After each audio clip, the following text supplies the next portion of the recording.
Good morning students. आशा करता हूँ कि आप सब सुरक्षित होंगे और अपने घर में होंगे। आज फिर इस साइकोलॉजी क्लास में हम अध्ययन करने वाले हैं मनोविज्ञान के अध्ययन की विभिन्न विधियों के बारे में। इससे पहले हमने क्लास में काफ़ी सारी चर्चा की मनोविज्ञान के बारे में और हमने हर चीज़ को बहुत बारीकी से समझा। लास्ट क्लास हमारी अवधारणा पे खत्म हुई थी। उसके बाद हम यहाँ पर चर्चा करने वाले हैं मनोविज्ञान की विभिन्न विधियों के बारे में। चलो आइए देखते हैं मनोविज्ञान के अध्ययन की विधियां। इनको 3 भागों में बांटा गया है। पहला भाग है निरीक्षण विधि, दूसरा भाग है प्रयोगात्मक विधि, तीसरा है विवरणात्मक विधि। अब देखिए, पहली है निरीक्षण विधि। निरीक्षण विधि से तात्पर्य शब्द से ही मालूम पड़ रहा है निरीक्षण करना, किसी भी चीज को या किसी भी व्यक्ति का ऑब्जर्वेशन करना, उसको बिना बताए हुए। यहां पर ऑब्जर्वेशन किस तरह से होगा? एक तो होगा अंतःदर्शन, दूसरा होगा बहिर्दर्शन। अब आप सोच रहे होंगे कि सर कौन सा दर्शन आ गया यहां पर, अंतर्दर्शन और बहिर्दर्शन। देखिए, अंतर्दर्शन का तात्पर्य यह है अपने स्वयं के अंदर कितने तो गुण हैं और कितने अवगुण हैं, इनका मूल्यांकन करना स्वयं के द्वारा, अपनी आत्मा के द्वारा। ये क्या कहलाता है? अंतर्दर्शन कहलाता है। और इस अंतर्दर्शन विधि के जो जनक हैं वो जॉन लॉक को माना गया है। जॉन लॉक ने कहा है कि देखिए, हम कितना भी किसी के बारे में अनुमान लगा लें, पर सत्यता तो यह है कि व्यक्ति के अंतरात्मा में क्या छुपा हुआ है, इसे हम नहीं जान सकते। इसे तो केवल हम स्वयं के द्वारा प्रकट करने पर ही जान सकते हैं। आपने कई बार देखा होगा, परीक्षाओं में प्रश्न आते हैं कि आप अपने विवेक के अनुसार इस प्रश्न का उत्तर लिखिए। अगर आप प्रधानाध्यापक होते तो आप अपने विद्यालय के लिए क्या क्या करते?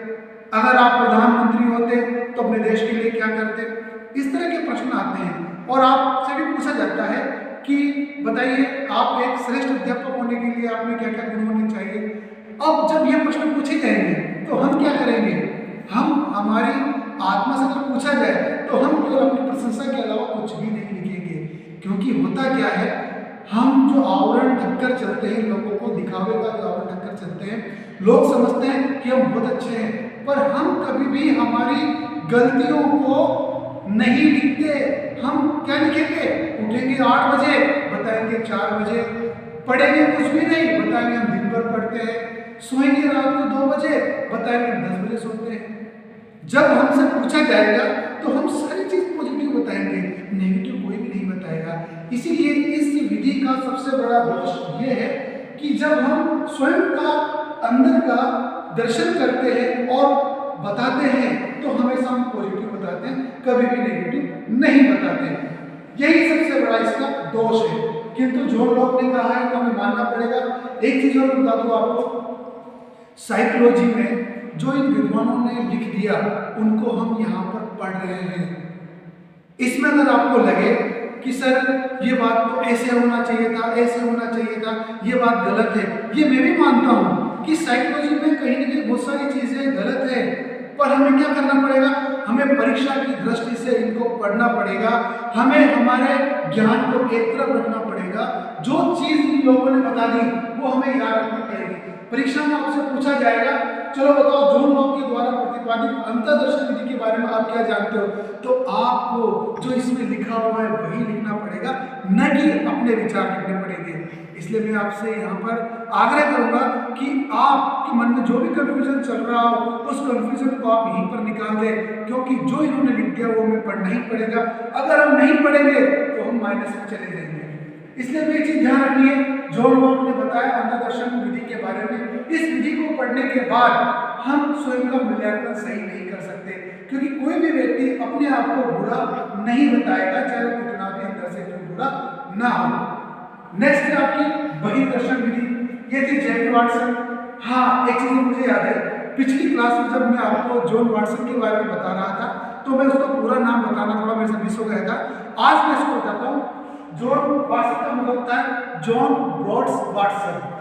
देख लीजिए आप सब, जॉन ब्रॉड्स वाटसन, ये इनका पूरा नाम था जो मैं पिछली क्लास में आपको मिस हो गया था मेरे से, पर मुझे ध्यान आ गया, मैंने आपको यहाँ पर क्लियर कर दिया।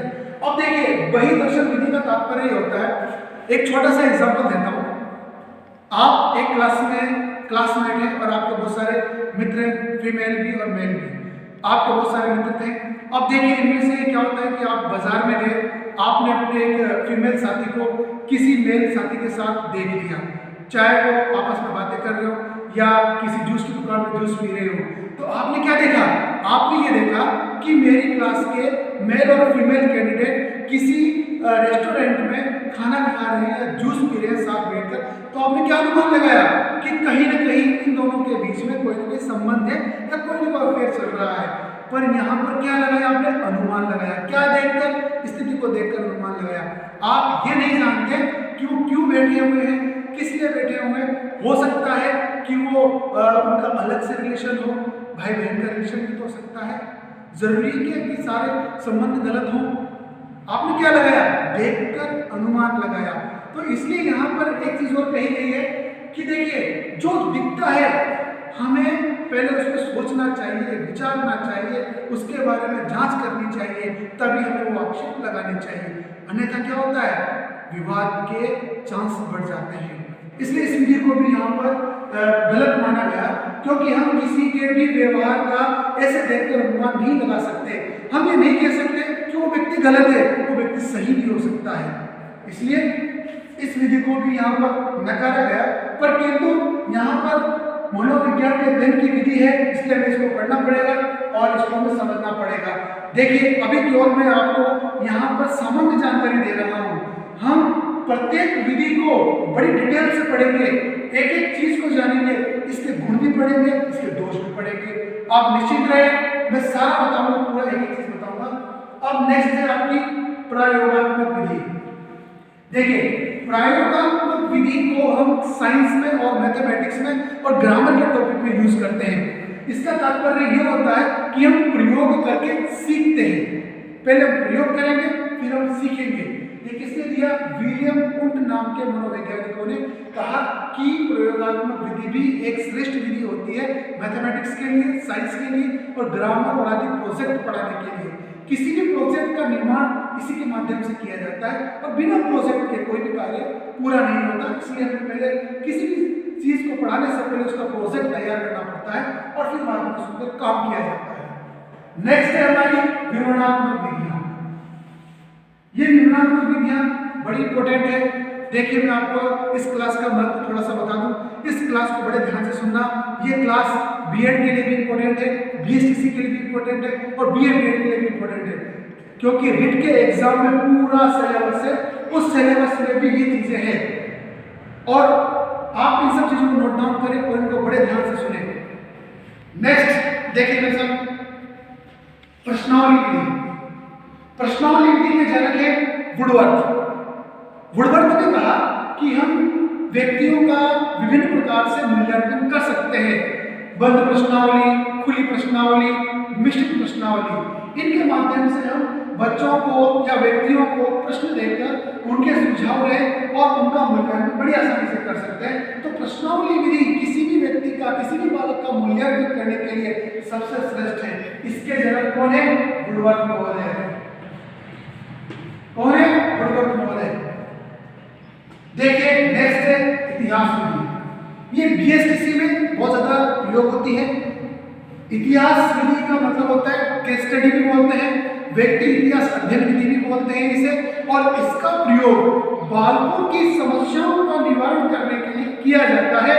और जैसे मान लीजिए विद्यालय से बालक को भाग जाना, किसी भी क्लास को बंक मार जाना, होमवर्क करके नहीं लाना, क्लास में सो जाना, बहुत सारी बातें होती हैं जो इसके अंतर्गत आती है और उनका अध्ययन किया जाता है। ये किसने कहा है? टाइटलर ने कहा है कि व्यक्ति इतिहास अध्ययन के माध्यम से भी हम बालक के मनोवैज्ञानिक दशाओं का पता लगा सकते हैं। आपकी नेक्स्ट है समाज गतिविधि। जे.एन. मोरेनो समाज नीति विधि के जनक है। चलिए, समाज नीति विधि के जनक है।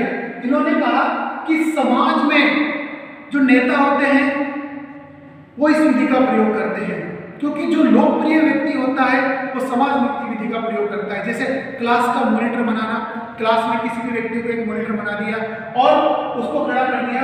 तो एक चीज बताओ, किसी भी मॉनिटर का चुनाव किस तरह से किया जाता है?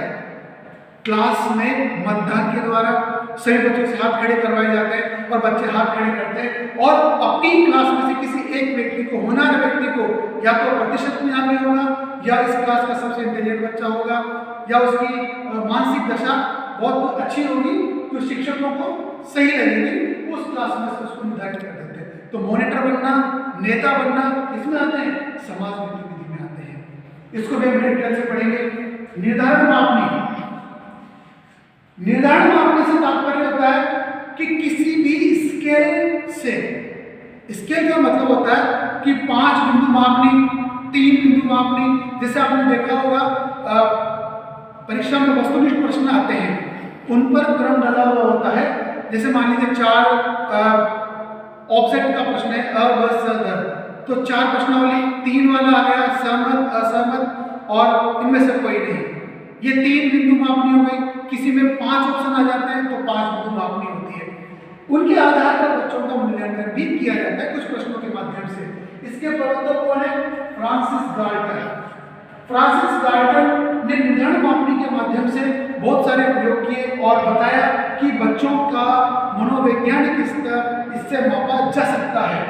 नेक्स्ट है आपकी विकासात्मक विधि। विकासात्मक विधि के जनक मैंने आपको पहले भी चर्चा की थी, जीन पियाजे और मेंडल। जीन पियाजे के द्वारा विकासात्मक विधि का बड़े अच्छे से वर्णन किया गया है। इसका वर्णन भी हम पढ़ेंगे। उसमें देखेंगे कि बच्चों का विकास किस तरह से होता है, किस क्रम में होता है, उसको हम जानेंगे। नेक्स्ट है आपकी तुलनात्मक विधि। यहाँ पर तुलनात्मक मेथड का प्रयोग किसने किया? चार्ल्स डार्विन ने किया। इन्होंने कहा कि हम 2 व्यक्तियों में तुलना करके निष्कर्ष पर पहुंच सकते हैं। इसको भी हम बड़े विस्तार से पढ़ेंगे। देखो, वही विधि आपको जो मैं बताना चाह रहा था, मनोविश्लेषणात्मक विधि। आपको ध्यान आ रहा होगा, मैंने आपको मन के बारे में बताया था, चेतन, अचेतन और अर्धचेतन। किसका था? सिगमंड फ्राइड का था। और उन्होंने मन की 3 अवस्थाएं बताई थी, 3 भागों में बांटा था। उसको भी हम बड़े डिटेल से पढ़ेंगे। आशा करता हूं कि आपको इस क्लास में इन सब विधियों के बारे में एक सामान्य जानकारी मिली होगी और हम आगे वाली क्लास में इन सब विधियों को बड़े विस्तार से पढ़ेंगे।